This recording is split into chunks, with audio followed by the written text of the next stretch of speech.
오늘 주신 말씀 로마서 8장 26절에서 30절입니다. 다 같이 일어나셔서 합독하겠습니다. 시작. 이와 같이 성령도 우리의 연약함을 도우시나니 우리는 마땅히 기도할 바를 알지 못하나 오직 성령이 말할 수 없는 단식으로 우리를 위하여 친히 간구하시느니라. 마음을 살피시는 이가 성령의 생각을 하시나니 이는 성령이 하나님의 뜻대로 성도를 위하여 간구하심이니라. 우리가 알거니와 하나님을 사랑하는 자 곧 그의 뜻대로 부르심을 입은 자들에게는 모든 것이 합력하여 선을 이루느니라. 하나님이 미리 아신 자들을 또한 그 아들의 형상을 본받게 하기 위하여 미리 정하셨으니 이는 그로 많은 형제 중에서 맏아들이 되게 하려 하심이니라. 또한 미리 정하신 그들을 또한 부르시고 부르신 그들을 또한 의롭다 하시고 의롭다 하신 그들을 또한 영화롭게 하셨느니라. 아멘.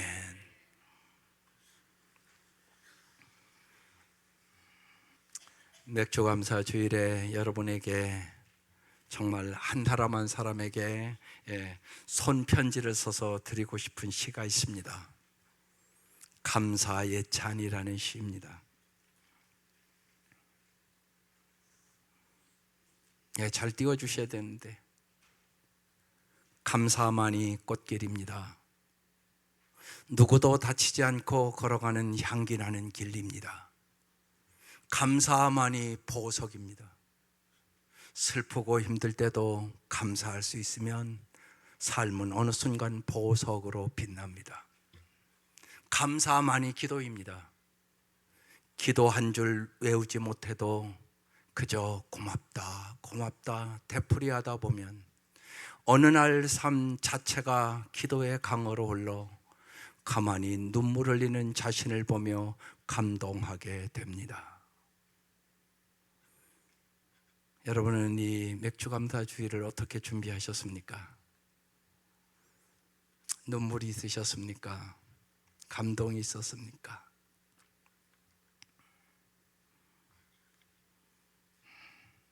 몇 달을 보내면서 그래도 하나님의 은혜로 내가 몇 달을 잘 지냈구나, 그렇게 생각하며 이 감사주의를 지킵니다.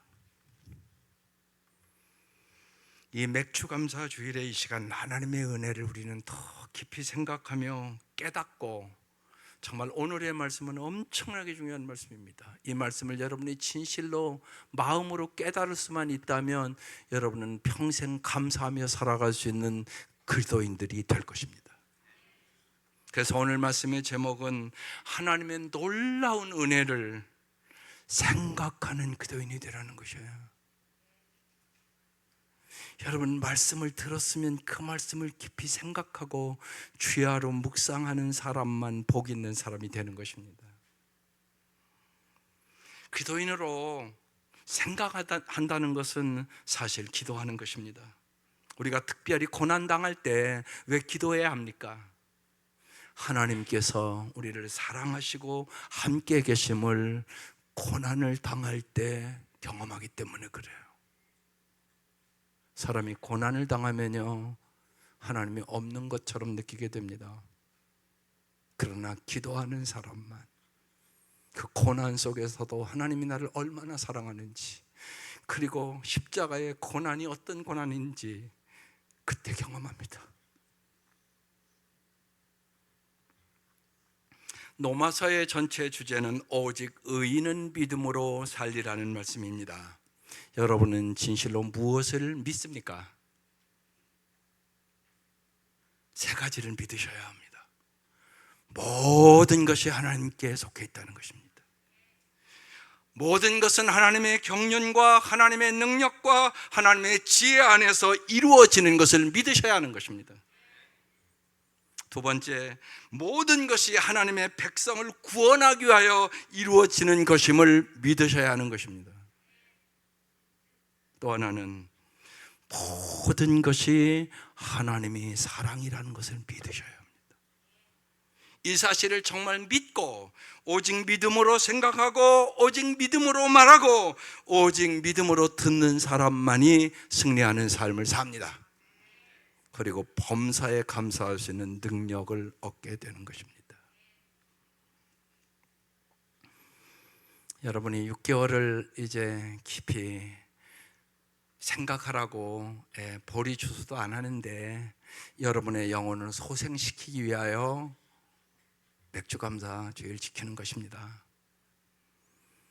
지나온 모든 날들이 얼마나 소중한 날이었는지, 그 속에 하나님의 어떤 손길이 있었는지, 오직 주님의 은혜가 있음을 다시금 기억하기 위해서, 내 영혼을 소생시키기 위해서, 정말 감사하는 사람만 행복하기 때문에 오늘 맥주감사 주일을 지키는 것입니다. 여러분의 영혼의 눈이 활짝 열려서 오늘 이 말씀은 기가 막힌 말씀입니다. 이 말씀의 눈이 열려서 정말 날마다 감사하고 살아가는 우리 성도들 되시기를 주의 이름으로 축원합니다. 오늘 본문은 삶의 고난과 유혹에 대하여 우리가 어떻게 승리할 수 있는가의 말씀입니다. 첫 번째, 성령님이 우리를 위하여 기도하신다는 것입니다. 26절을 같이 읽어보겠습니다. 시작. 이와 같이 성령도 우리의 연약함을 도우시나니 우리는 마땅히 기도할 바를 알지 못하나 오직 성령이 말할 수 없는 탄식으로 우리를 위하여 친히 간구하시느니라. 성령님은 언제나 우리의 연약함을 도와주시기를 원합니다. 꼭 잊지 마셔야 합니다. 성령의 능력을 여러분이 받지 않으면 여러분의 삶은 안 변합니다. 그냥 불평하고 원망하고 내 마음에 안 들으면 미워하고 그렇게 삽니다. 여러분 꼭 잊지 마셔야 됩니다. 우리는 연약합니다. 인간은 한계가 있고요, 죽음 앞에 꼼짝 못하고요, 그리고 여러분이 바르게 살려고 하는 마음은 있는데 사랑하고 살지도 못합니다. 이게 우리의 연약함입니다. 성령의 도우심이 없이는 사실 깊으면 인간답게도 못 삽니다. 그게 우리입니다. 그래서 성령님께서 언제나 우리의 연약함을 도와주시려고 이 땅에 오셨습니다. 또한 우리가 마땅히 기도할 바를 알지 못합니다. 그래서 언제나 눈앞의 것, 영원한 것을 구해야 되는데, 여러분 생각해 보면 먼저 여러분 천국 가는 게 우선이잖아요. 근데 우리 가족들 꼭 구원해 달라고, 천국 가게 해달라고 이 기도가 먼저가 아니고 돈 주세요, 권력 주세요, 명예 주세요, 세상 것 좀 채워주세요, 이게 우선이야. 뭐가 더 중요한가를 몰라. 성령이 도와주지 아니하면 마땅히 기도할 바도 몰라. 언제나 욕심으로 구하고 언제나 썩어질 것을 구하고 육신의 정욕과 안목의 정욕과 이생의 자랑을 추구하고 산단 말이에요. 성령이 도와주지 아니하면 그래서 바른 기도도 할 수가 없다, 지금 그렇게 써 있는 거예요. 그래서 오직 성령이 말할 수 없는 탄식을 하면서, 야, 너희들 진짜 구해야 될 것이 뭔가를 좀 잘 알았으면 좋겠다. 죽으면 다 끝날 그 썩어진 것을 위하여 왜 그렇게 너희들 시간과 생명과 너희의 재능을 바치냐, 더 중요한 것이 있는데. 그래서 성령이 말할 수 없는 탄식을 하면서 우리를 위하여 간구한다는 말씀이에요. 우리의 기도에는 성부, 성자, 성령이 모두 관여하십니다. 그래서 여기 성령이 생각을 아신다고 27절에 써놨습니다. 마음을 살피시는 이가 성령의 생각을 아시나니 이는 성령이 하나님의 뜻대로 성도를 위하여 간구하심이니라. 마음을 살피신 하나님은 우리의 기도 속에 밴 탄식을 들으시고 간구 뒤에 있는 우리의 감정과 진의를 다 알고 계신다는 것이에요. 성령의 생각을 아시나니, 여기 안다는 동사는 원어의 의미가 본다는 뜻입니다. 즉 확실하게 보게 된다, 그런 뜻이에요. 무엇을 보게 됩니까? 하나님께서 우리를 불러주실 뿐만이 아니라 우리를 살리시기 위하여 당신의 독생자를 죽이시기까지 우리를 사랑하신 것을 보게 된다는 뜻이에요. 또한 우리에게 고통과 아픔과 눈물이 있는데 그것들이 예수 기도 안에서 어떤 목적을 위해 함께 역사하는 것을 보게 되는 영혼의 눈이 열린다는 얘기입니다. 하나님의 뜻은 여러분의 존재가 변화되기를 원해요. 그런데 우리는 끊임없이 소유가 변화되기를 원해요. 돈 좀 더 있으면 좋겠다, 더 출세했으면 좋겠다, 세상적으로 잘 되면 좋겠다, 이 생각 갖고 살아요. 그런데 주님은 여러분의 존재가 변하기를 원한다고요. 내가 어떤 사람이냐. 여러분, 사람이 변화야 행복하지. 옛날에 비하면 다 잘 사는 거잖아요. 그래서 행복하냐고요. 안 행복한 사람이 훨씬 많은데요. 정신병 걸린 사람이 훨씬 많은데요. 우울증 걸린 사람들이 더 많은데요. 이걸 알고 성령의 도우심을 구하며 마땅히 구할 바를 구해야 된단 말입니다. 이기적으로 살던 우리가 이타적인 존재로 변화되게 해달라고 기도해야죠. 다른 사람을 살리는 생명의 통로가 되게 해달라고 기도해야죠. 우주 만민을 살리는 구원의 도구가 되게 해달라고 기도해야죠. 이게 성령이 도와줘서 하는 기도라고요. 그렇지 않으면 언제나 나밖에 몰라. 평생 신앙생활하는데 나밖에 몰라. 내 가정밖에 몰라. 그러면 어린아이예요.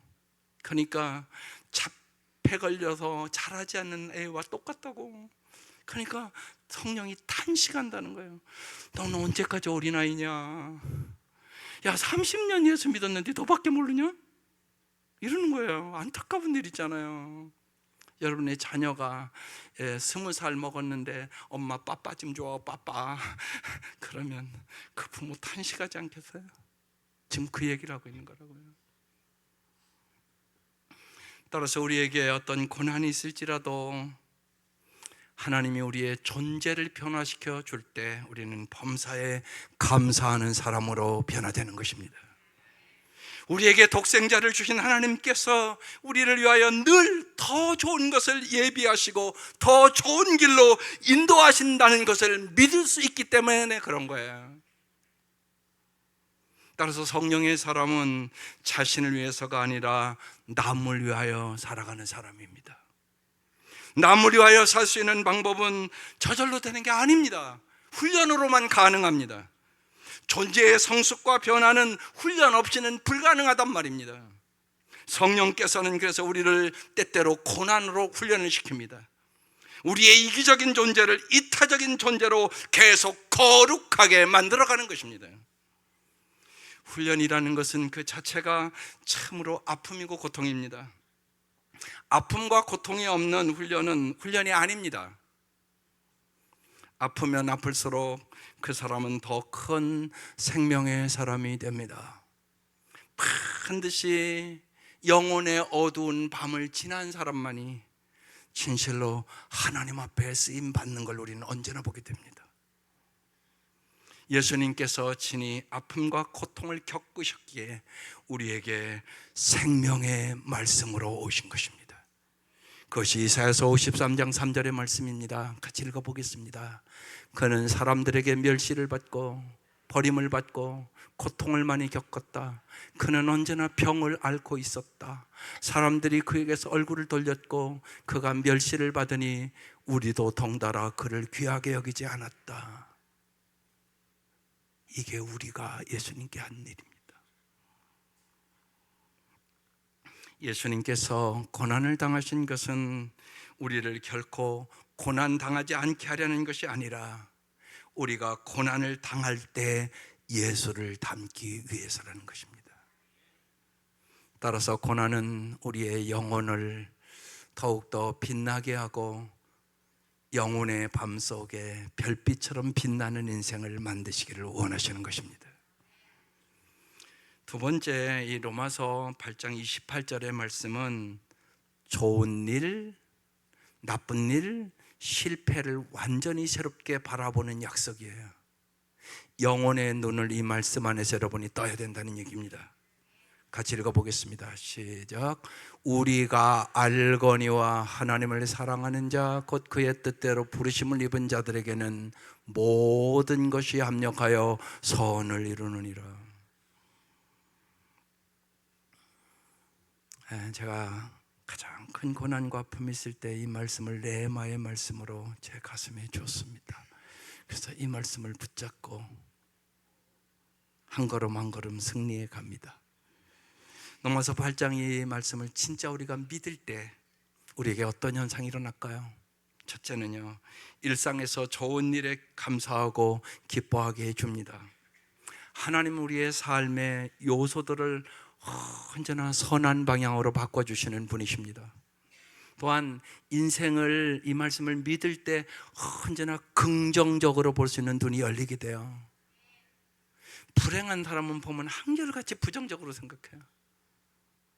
여러분이 오늘 이 아침 나는 별로 안 행복하고 기쁘지 않다 그러면 당신이 분명히 부정적인 사람이기 때문에 그렇습니다.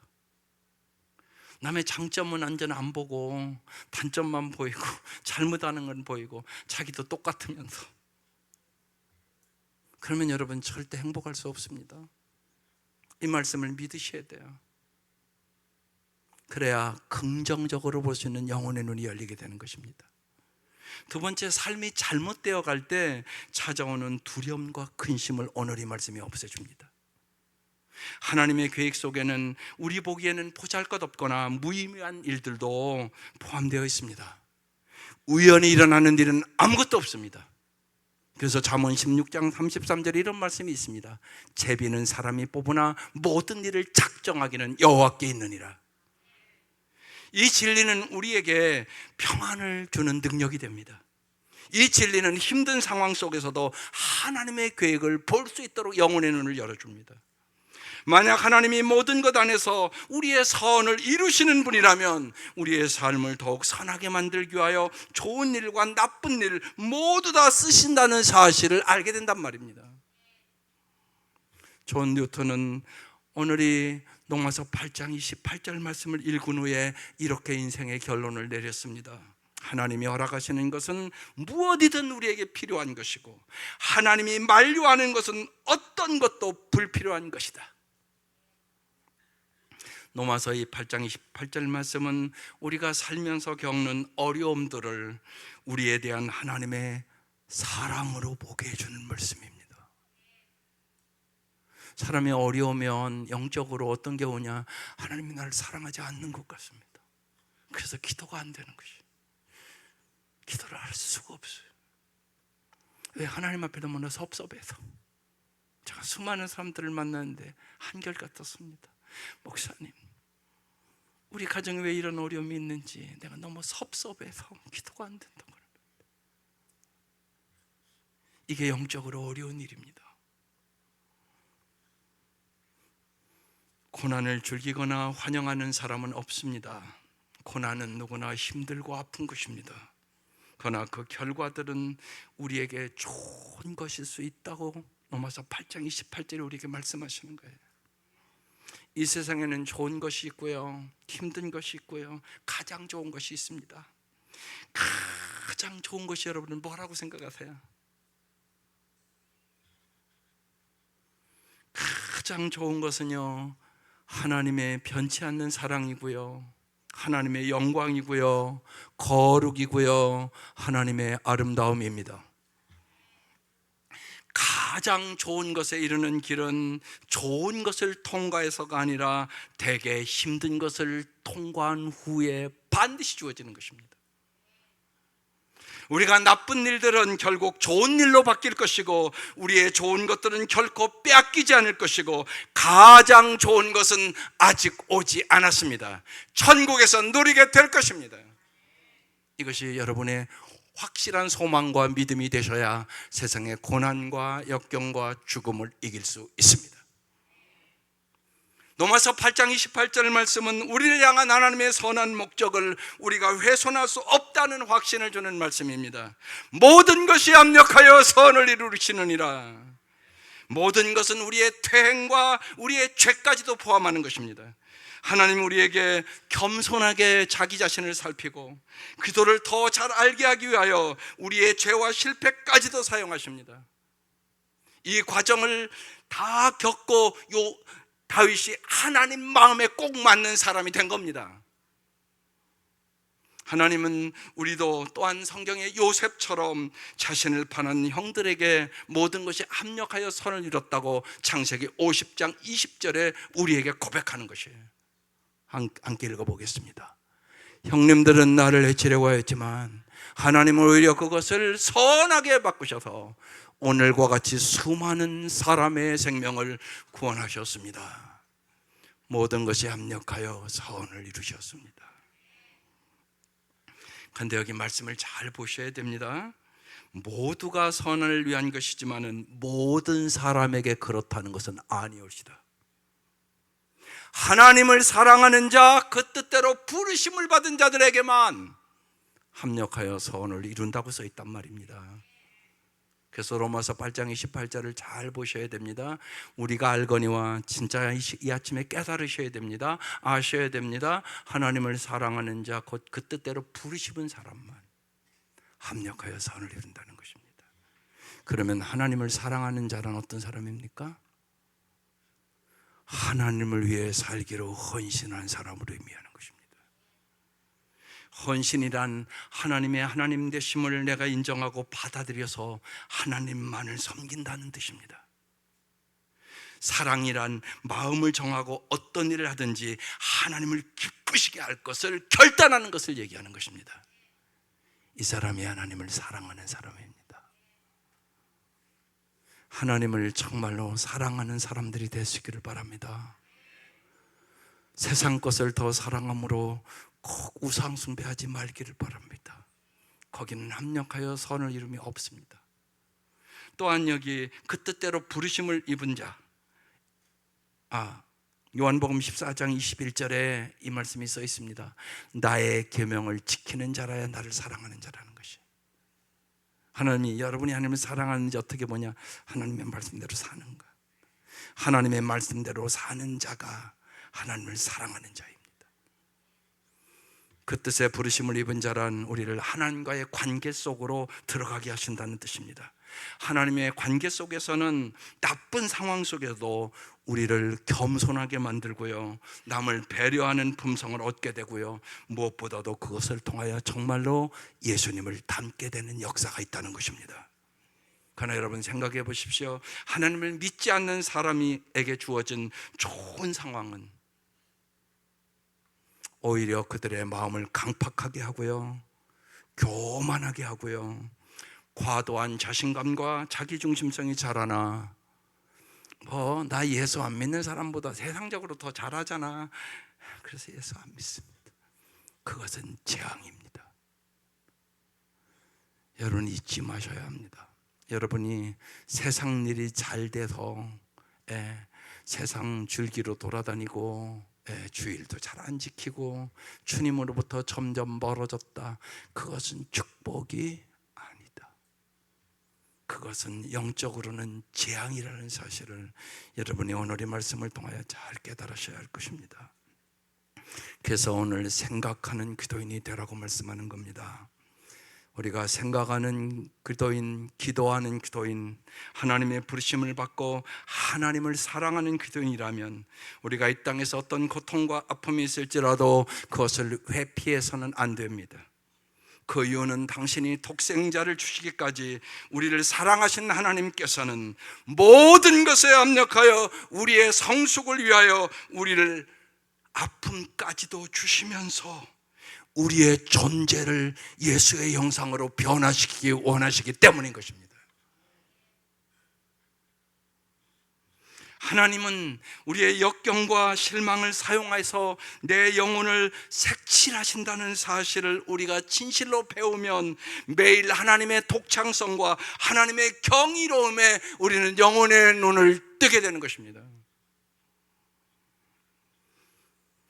따라서 믿는 자들에게는 고난이나 환난처럼 보이는 것도 결국에는 하나님의 은혜와 복이 됨을 여러분이 이 아침 깨달으시기를 바랍니다.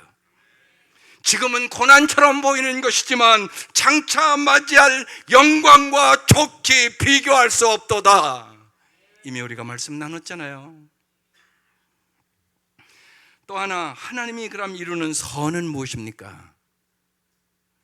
우리의 확신은 미래에 대한 소망, 성령의 내적인 역사하심, 그리고 삶의 모든 상황에서 선을 이루시는 하나님의 절대적인 주권과 하나님의 역사하심에 있습니다. 그러면 하나님이 이루시는 선은 무엇입니까? 그래서 오늘 28절 전에 우리 성경에는 없는데 왜냐하면 모든 것이 합력하여 선을 이루시느니라 왜냐하면 이렇게 붙어 있습니다. 29절 30절은 삶의 모든 상황 속에서 하나님이 무엇을 우리의 삶에 이루시는지, 곧 하나님의 목적이 실제로 무엇인지를 정확하게 말씀하는 거예요. 그래서 오늘 이 말씀만 여러분이 진짜 깨달으면 여러분의 인생의 역경과 고난을 이기고 정말 범사에 감사하는 사람들로 변화될 수 있다는 말씀입니다. 여기 선이란 정말로 하나님은 고난을 통하여 예수의 영상을 본받도록 만드는 것입니다. 선이란 우리의 인격을 새롭게 만든다는 의미입니다. 하나님은 우리를 예수님처럼 사랑스럽고 고귀하고 참되고 지혜롭고 굳세고 선하고 기쁨을 주고 관대하는 사람으로 만들어가는 것이에요. 그래서 베드로서 3장 18절에 베드로가 이렇게 고백합니다. 오직 우리 주 곧 구주 예수 그리스도의 은혜와 그를 아는 지식에서 자라가라. 영광이 이제와 영원한 날까지 그에게 있을지어다. 아멘입니다. 여기서 우리는 이제 오늘 가장 중요한 핵심 말씀, 예수 그리스도의 복음 4단계를 여러분 꼭 기억하시기를 바랍니다. 하나님이 그리스도인들을 위해 하신 놀라운 은혜가 여기 기록되어 있어요. 1단계, 미리 아셨다. 이것더러 선행적인 은혜를 여러분 모두에게 주셨다는 뜻이에요. 29절 다시 한번 읽어볼게요. 시작. 하나님이 미리 아신 자들을 또한 그 아들의 형상을 본받게 하기 위하여 미리 정하셨으니 이는 그로 많은 형제 중에서 맏아들이 되게 하려 하심이니라. 여기 미리라는 단어가 중요한 단어예요. 하나님이 우리를 먼저 알고 사랑하셨다는 것이에요. 그렇죠. 여러분, 부모가 자식을 먼저 사랑하지 자식이 부모를 먼저 사랑합니까? 벌써 임신할 때부터, 그죠? 배가 불러지면 더. 그래서 여러분, 때로는 유산하는 사람들도 얼마나 마음을 아파하는지 몰라요. 벌써 사랑이 시작됐다는 얘기거든요. 여러분, 그 얘기하고 있는 것이, 하나님은 우리를 먼저 알고 사랑해 주셨습니다. 또한 우리를 예수님의 형상을 닮게 하기 위하여 미리 예정해 두셨습니다. 그로 예수로 많은 형제 중에서 맏아들, 우리의 맏형으로 삼으셨다는 것입니다. 이는 우리가 예수님의 형제로서 예수님과 같은 반열에 서게 되었다고 얘기하는 것이에요. 중요한 것은 우리가 예수님의 반열에 서게 된 것이 인간의 노력이나 의지로 된 것이 아니라는 것입니다. 하나님께서 우리를 구원하시기로 미리 정해 주신 은혜로 된 거라고 얘기하는 거예요. 과거에 우리가 말할 수 없는 온갖 죄를 지었음에도 불구하고 하나님께서 우리를 하나님의 자녀로 미리 선택해서 예정해 두셨다. 은혜 위에 은혜다. 그래서 선행적 은혜를 여러분이 받았다, 그 말씀이에요. 믿습니까? 두 번째는 부르셨다고 얘기하는 것이에요. 불가항력적인 은혜를 받았다는 뜻입니다. 30절, 또 미리 정한 그들을 또한 부르시고, 이렇게 써 있어요. 부르신 그들을 또한 의롭다 하시고, 의롭다 하신 그들을 또한 영화롭게 하셨다고 써 있어요. 여기 미리 정하셨다는 말은 미리 계획을 세웠다는 뜻이에요. 하나님 우리를 사랑하시기에 그도의 형상을 본받아 그와 함께 영화롭게 되는 것을 목표로 정하고 여러분의 인생을 이끌어 간다는 얘기예요. 그래서 이것을 하나님이 우리를 미리 정하셨어도 여러분 불러주지 않으면 우리에게 아무 일도 일어나지 않잖아요. 사도 바울이 이걸 뼈저리게 하는 거예요. 다메섹 도상에서 주님이, 부활하신 주님이 만나주시고 사도 바울을 불렀단 말이에요. 그리고 그의 인생을 바꿔줬단 말이에요. 이것더러 불가항력적인 은혜라고 하는 것이에요. 부르심은 진리를 깨닫도록 우리 내면에 비추는 하나님의 조명인 셈이에요. 오늘 여러분에게 진짜 항상 감사하고 행복한 사람을 만들기 위하여 오늘 이 말씀의 조명이 지금 비춰지고 있는 거란 말입니다. 바울은 이 부르심에 대하여 데살로니가전서 1장 4, 5절에 이렇게 증언을 합니다. 하나님의 사랑을 받은 형제들아, 여러분 얘기하는 거잖아요. 너희를 택하심을 아노라. 아십니까? 이는 우리 복음이 너에게 말로만 이른 것이 아니라 또한 능력과 성령과 큰 확신으로 된 것입니다. 우리가 너희 가운데서 너희를 위하여 어떤 사람이 된 것은 너희가 아는 바와 같으니라. 정말 여러분 참으로 하나님 보시기에 하나님의 형상을 회복하는 사람들이 되시기를 바랍니다. 3단계 의롭게 하셨다고 말씀합니다. 필승불패의 은혜를 여러분에게 줬다는 말씀이에요. 또 미리 정하신 그들을 또한 부르시고 부르신 그들을 또한 어떻게 했다고요? 의롭다고 하셨다고. 하나님은 우리를 예정하고 부르셨을 뿐만 아니라 부르신 이들에게 의롭다고 여겨주십니다.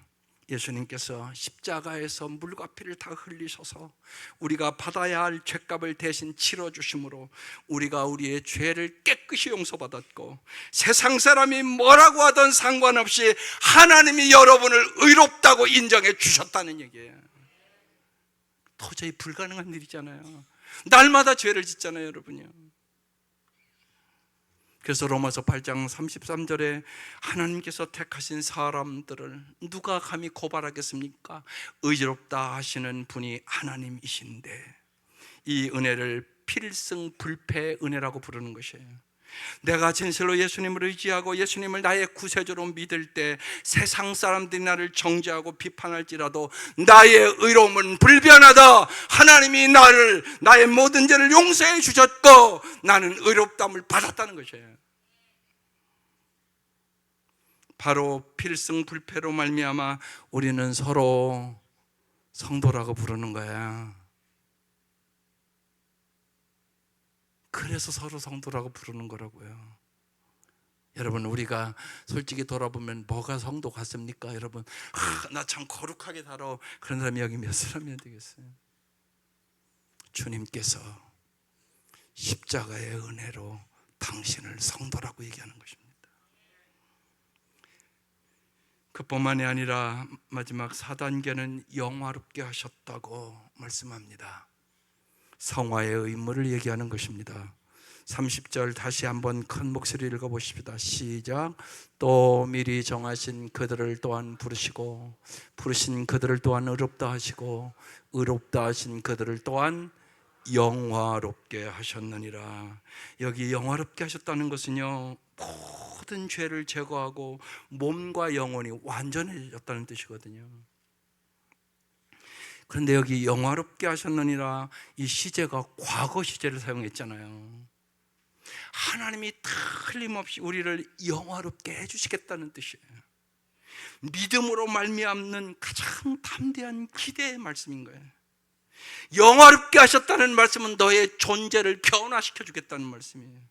주님께서 우리를 미리 예정하시고 부르시고 의롭다 하심으로 우리가 영화로운 존재로 변화되었다, 그런 뜻이에요. 여러분, 이 은혜를 받은 사람이라고요. 이걸 진짜 믿으면 어떻게 감사를 안 하고 삽니까? 여기 영화란 헬라어 독사조라는 단어입니다. 영광을 받다, 칭송을 받다라는 뜻이에요. 예정과 부르심과 의로움다함을 받는 단계까지는 하나님과 나와의 관계의 말씀입니다. 그리고 여기 이제 영화로워지는 단계는 이제 세상과 나의 관계를 이제 말씀하시는 거예요. 이제 과거에 내가 새로운 존재로 변화됐기 때문에 새로워진 나는 이제 세상으로부터 칭송받는 삶을 사는 성화의 의무가 주어졌다는 것이에요. 네가 이제 진짜 구원받은 자라면 이제는 너희가 이 땅에서 거룩한 성화의 삶을 날마다 살아가야 하느니라, 이렇게 말씀하는 거예요. 성화 곧 거룩하게 산다는 것은 남을 살리는 이타적인 삶을 사는 것을 말합니다. 다른 사람을 구원하는 생명의 통로가 되어야 될 의무가 이제 너에게 사명으로 주어졌다, 그런 뜻이에요. 우리가 예수를 믿고 예수님을 우리의 구세주로 영접하면 세 번째 단계까지는 저절로 은혜로 이루어지는 겁니다. 그렇지만 네 번째 성화의 단계는 우리가 생각하는 기도인이 돼야만 날마다 성화된다는 얘기입니다. 그래서 여러분에게 하나님을 믿는데, 잘 믿으려고 하는데 왜 우리에게 아픔이 있고 고통이 있는 것입니까? 여기에 대해서 여러분이 정확하게 대답할 수 있어야 된단 말입니다. 선행적인 은혜를 주시고 불가항력적인 은혜를 주시고 필승불패의 은혜를 주신 하나님께서 우리를 영화로운 존재로 만들기 위해서 우리에게 고난이 있다는 것입니다. 아픔은 하나의 과정이고 도구일 뿐, 하나님이 원하시는 것은 우리가 영화로운 존재로 성숙해 가야 한다는 것이에요. 이제 하나님의 이 깊은 섭리를 오늘 이 아침 우리가 깊이 깨닫고, 우리의 삶 가운데 어떤 고난과 아픔이 있을지라도 그것을 이제는 아픔으로만 생각할 것이 아니라 주께서 우리를 영화로운 존재로 훈련시키기 위한 하나님의 사랑임을 믿을 수 있기를 바랍니다. 언제나 은혜를 베풀어 주신 주님의 손길에, 그래서 우리의 전부를 여러분 날마다 맡길 줄 아셔야 됩니다. 그래서 제가 고난을 당하면서 성경에 붙여놓고 날마다 기도하는 기도가 샤를드 부코의 의탁의 기도를 계속적으로 드릴 때마다 주님이 주신 은혜와 평강으로 이겨나갈 수 있었습니다. 한번 같이 여러분 읽어보겠습니다. 시작. 하나님 아버지, 이 몸을 당신께 맡겨 드리오니 당신 좋으실 대로 하십시오. 저는 어떻게 하시든지 감사드릴 뿐, 저는 무엇이나 준비되어 있고 무엇이나 받아들이겠습니다. 아버지의 뜻이 제 안에서 이루어진다면 이 밖에 다른 것은 아무것도 바라지 않습니다. 또한 아버지께서 보다 큰 행복과 선으로 앞으로의 제 삶을 이끌어 주시리라는 것을 믿습니다. 하나님 아버지, 아버지를 온전히 신뢰하는 은혜를 베풀어 주십시오. 당신은 저의 아버지시기에 끝없이 믿으며 남김없이 이 몸을 드리고 당신의 손에 맡기는 것이 어쩔 수 없는 저의 사랑입니다. 아멘. 이게 오늘 여러분에게 드린 이 말씀을 믿는 자만이 드릴 수 있는 기도입니다. 하나님을 사랑하는 자, 그 뜻대로 부르심을 입은 자들에게는 모든 것이 합력하여 선을 이루느니라. 하나님이 여러분을 미리 사랑하셔서 선택하셨고, 하나님이 여러분을 부르셨고, 하나님이 여러분을 십자가의 보혈로 의롭다고 인정해 주셨고, 하나님은 오늘도 여러분을 영화롭게 하기 위하여 이 자리에 부르신 것입니다. 이제 이 은혜를 여러분 정말로 깨달으시기를 바랍니다. 성령의 이끄심에 우리의 삶을 이제 송두리째 의탁하고, 매일의 삶에서 제해야 될 것을 제거하고, 포기해야 될 것을 포기하고, 정리해야 될 것이 무엇인지 살피며 성화의 삶을 살아가시기를 바랍니다. 성화는 하루아침에 되는 것이 아니올시다. 날마다 반복적으로 정말로 하나님의 말씀을 주야로 묵상하며 기도인이 이 땅에 사는 동안 평생 지속돼야 되는 것이 영화롭게 되었느니라의 말씀입니다. 우리가 먼저 거룩한 기도인으로 변화되어야 사람을 살리고 만물을 구원하는 하나님의 도구로 살게 될 것입니다. 그래서 오늘 이 아침 주님의 생명의 떡과 이 피를 먹고 네가 살았으니 이제는 주님의 근혜에 합당한 삶을 살으라고 성만찬하는 것입니다.